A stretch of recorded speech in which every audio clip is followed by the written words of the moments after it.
Oh my goodness, we're live. Hello everybody, welcome to Wholesale Daily Show. Today we are going to be talking about how do you know if your wholesale deal is being wholesaled by another wholesaler, and how can you stop that wholesale from happening so that you get all the wholesale money.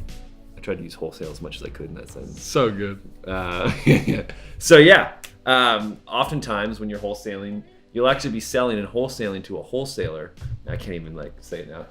Who is then transferring the property to somebody else, and that means that you could have sold it for more if you had a better buyer's list. So we're going to talk about that today. I'm Corey. Hi, I'm Josh. And I'm Corey. You can tell Dustin's not here today. He's out on a secret mission. It's true. And I'm going to let Josh say the next sentence. Oh, man. Yeah, so I guess today's video, we're talking about, are we talking about how do you want to avoid that? Yeah, how to avoid it, what to look for so you know it's happening, and then any other things surrounding that, like maybe buyer's list, how to I'll start there. Yeah. Well, money talks for sure. So, if someone else is going to sell it and you still get the profit you want, that ain't a bad thing. But maybe, what is the bad thing? What's a bad thing? What's a bad thing? Is when you've got a property under contract that you're trying to wholesale. Ooh. And then a wholesaler tells you he's going to buy it, and then he drops the contract and you're left 2 days before the closing. So I think, there's ways that you can sell to a wholesaler and protect yourself. But obviously the big fear is this just going to fall apart at the last second? Oh, I got a wave at Aunt Stevens. Shout out to you. Thanks for joining. Yeah. So we've had someone buy from us twice where they actually wholesaled the contract. And that's a little bit of an irritation because someone else is making money on a property that we want to be making profit on. And so we're selling it at such a great price that someone else is still able to make it. And the motivated seller is selling it to us at such a price that, it gets sold twice. Shout out to Ben Marks Gold. And you need to just have the best buyer's list possible. But, to avoid having anything fall through, having a really steep, not like aggressively steep, but an earnest money deposit where it's going to be a pain point to lose it. So when we get houses under contract with motivated sellers, it may be $50, $100, $200. And if something goes south and it falls apart, that's not that much money to lose. But if we were to put down $1,000, that's starting to really get into that pain point where we don't want to walk away from it. We want to do everything we can to make it work. And so when a wholesaler approaches you and he wants to wholesale your deal, you want to have a earnest money deposit where it's going to be a pain point for them to lose it. So if a wholesaler comes to you and says, hey, I want to wholesale your property, or they don't even say that and they try and wholesale it anyway, you can always put the, in the contract, you can have it so that it can't be assigned to anybody so that they are stuck with it. But again, money talks. And so if they have a killer list, let's say you're new at wholesaling, you've been wholesaling for a couple months and your buyer's list is not massive, someone else can really be helpful in marketing your property for you. But you want to make sure that if you got something under contract, that it just doesn't fall apart at the last minute. Because what that's going to do is that's going to make your buyer mad, and they may end up walking away from the deal. They may not trust you, and trust is everything. And so we talk about that too, like on the front end. A lot of times we'll tell people that if we don't end up buying this house ourselves, someone else may buy it, an investor, yada, yada, yada. But the great position we're in is we can afford to do a bigger earnest money deposit, because if we can't wholesale it, we'll buy it ourselves, which is a great situation. And you may not have that luxury of being able to buy it yourself. So you don't want to get stuck with something. So that's kind of a quick thought is, first if you really want to avoid wholesalers to begin with, just having a contract where they can't assign it will weed everybody out. But again, money talking, if someone else can sell it for you and you still make your money, that's no problem. And in that case, having a steep earnest money deposit, $1,000, $2,000. Sometimes, if it's a large ticket item, you could do like $10K. and then people are really not going to walk away from that. That's a lot of money for an EMD. Yeah. Yeah. Interesting. And then because I've seen, because some of our contracts, we've actually wholesaled and not realized we were wholesaling to a wholesaler until we saw the contract. We're like, why are there two names on the payout on the what's that sheet called at the end? Oh, the HUD or the settlement statement. Yeah, settlement statement. So it's like, oh, that's interesting. And then you see, oh wow, okay. And so that's interesting. And like, is there a way to avoid that, or is there a lesson that can be taken from that? Can they swipe wholesalers, like steal the last person from it?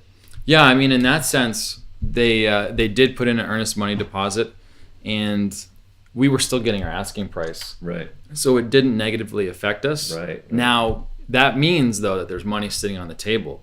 And if they've hustled and they've built their buyers list and they have a great reputation with their buyers list, then it's almost like they deserve to be compensated for that, for sure. Right. But on the front end, I mean, if that's something you want to avoid, you could ask them, you could say, are you paying cash? Are you a wholesaler? And then they'll have to say, yes or no. And getting the HUD in advance, the settlement statement in advance, will show you too. Because I can't remember. Do you remember how much it was they were making? No, I don't know. I think it was over 10K though. I think it was. And I think was that the one that we made a lot of money on? Is that Wasson? Yeah. Yeah, because we made quite a good chunk of that on that one. Yeah, it was crazy. A lot of work. It took a month and a half, I think, to get them on board. Oh yeah, and then we had to drive the owner or homeowner around, and I mean, we were happy to do it, but it was just a lot of work. Like we had to put stuff in storage and back and forth to get her phone. It wasn't like a 1 or 2 day thing. Right. It wasn't even a 3-week thing. No, it was. It was a month and a half. Yeah. Yeah. Yeah, that's interesting stuff. Yeah, so I mean, you could look at the HUD, but really the best way is you want to spend time building the best buyers list possible, so that when you get that motivated seller and you get it under contract, whether that's through cold calling or whether that's through direct mail marketing, whether that's through driving for houses, driving for dollars by just driving and looking for dilapidated houses. Whenever you get that contract that you're going to wholesale, whenever you get that property under contract that you want to do whatever with it, you've got to have that list ready, and it's got to be hot, and you've got to build trust with them for sure, so that you can then get that money. I mean, having a bidding war would be obviously the best case scenario. Yeah. So there's definitely a fear for sure if another wholesaler gets your property under contract with a low EMD. So that's where you would want to be a little bit firmer on that and get that EMD raised higher, because if they get your contract under contract for $50, then it's like, if they can't make it happen, they're just cool walking away at the last minute, and then you're left explaining to the seller, hey, this is going to fall through, and so that could tarnish your name. They might have a little YouTube following and they start talking about you on it. You never know. On the interwebs, yeah. Yeah, so just raising that EMD. But again, if they can get it for the price that you're looking for, I mean, why not, right? But just avoiding that. And another thing too, like we had this happen recently, where we had a property under contract, and we were okay buying it ourselves. We were okay wholesaling it. Either one, we were okay with. And they said that they were going to buy it, and then they didn't put the earnest money deposit in. And within like 24 hours, we just, it's like cut the cord. And they were a wholesaler, and they said they had a buyer right away for this price, yada yada yada. It's gonna be easy peasy. I got it under lockdown. Talk is cheap for sure. And so just they couldn't put the earnest money deposit in within 24 hours, and so that was over. And one more thing to protect yourself too. Let's say you do have a contract that you want to sell, you want to wholesale the contract, and nobody is biting except for wholesalers. If they bite and they take the contract, and you're just doing it because there's no one else you can sell it to, and they have it under contract, if someone else comes in the meantime that's interested while it's under contract with the wholesaler, make sure you take a backup offer. Don't say something like, I'll let you know if it falls through. You could say, it's currently under contract, it may or may not end up closing, and then get them to do a backup offer, so that if something does fall through with the wholesaler, you get the earnest money deposit, whatever that is, and then you have a backup offer that you can roll with and not drop a beat. Yeah, and that's the contract too. There's backup offer contracts too, right? Yeah. Oh, shout out. Who shout out to? SNSC question. Yeah. Cool. Welcome to Insta Live. For all you podcasters out there, we're so happy you're here. We actually talk a lot about these things in other previous podcasts, like after repair value and contractors and all these things that we kind of touch a little bit on. We should talk about contracts someday. Yeah, contracts are a good one. That'd be a good one. Yeah. Any other thoughts? Should we? How do we know our time? Well, I don't think time's of the essence, man. We got over a good 10 minutes. Oh, nice. All right.